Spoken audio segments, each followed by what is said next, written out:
हम सभी के जीवन में कभी न कभी शर्म और डर का सामना होता है।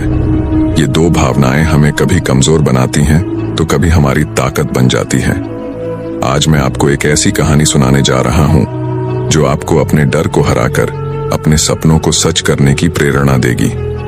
अगर आपको यह वीडियो पसंद आए तो कृपया लाइक और सब्सक्राइब जरूर करें ताकि ऐसी और प्रेरणादायक कहानियां आप तक पहुंच सकें। अब चलिए हम शुरुआत करते हैं। यह कहानी एक छोटे से गांव के लड़के की है जिसका नाम था अमित।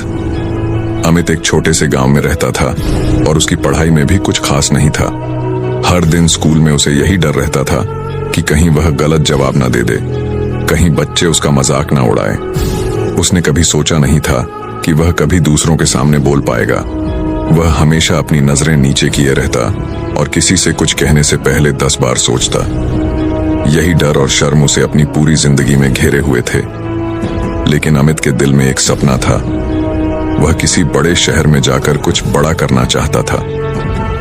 एक दिन गांव में एक भाषण प्रतियोगिता का आयोजन हुआ और अमित को भी इसमें भाग लेना था। शुरू में उसने सोचा कि वह इसमें भाग नहीं लेगा क्योंकि उसे खुद पर विश्वास नहीं था।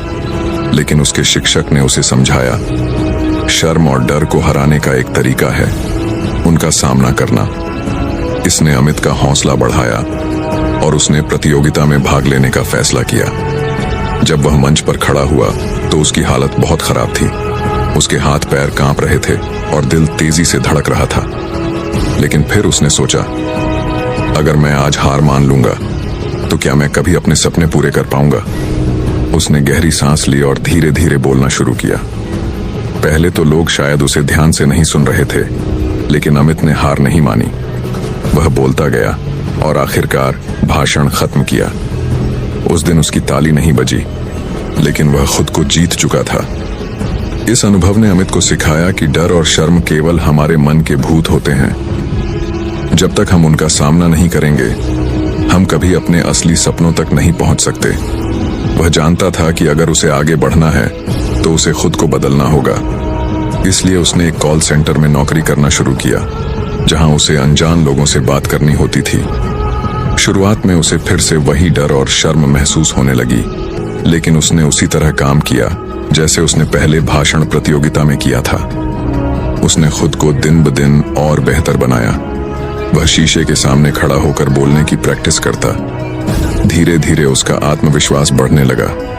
कुछ महीनों बाद अमित ने पब्लिक स्पीकिंग कोर्स ज्वाइन किया। अब उसे मंच पर बोलने से कोई डर नहीं था। धीरे धीरे उसकी मेहनत रंग लाने लगी और एक दिन उसने एक बड़ी पब्लिक स्पीकिंग प्रतियोगिता में हिस्सा लिया। इस बार वह वही लड़का नहीं था जो पहले डर और शर्म से घबराता था।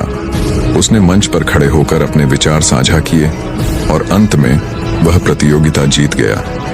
इस जीत ने उसे ये सिखाया कि अगर आप शर्म और डर को सही तरीके से समझ लें तो यही वो चीजें हैं जो आपको अपनी मंजिल तक पहुंचने में मदद करती हैं। अमित की कहानी हमें यही सिखाती है कि डर और शर्म को हमें अपनी कमजोरी नहीं बनने देना चाहिए। इन भावनाओं से बचने की बजाय हमें इनसे लड़ना चाहिए। डर हमें हमारी कमजोरियों को दिखाता है और शर्म हमें यह समझने का मौका देती है कि हम कहाँ सुधार सकते हैं। ये दोनों ही चीजें हमें रोकने नहीं, बल्कि हमारी क्षमताओं को पहचानने और उन्हें मजबूत करने के लिए हैं। अगर आप भी किसी डर या शर्म से जूझ रहे हैं तो याद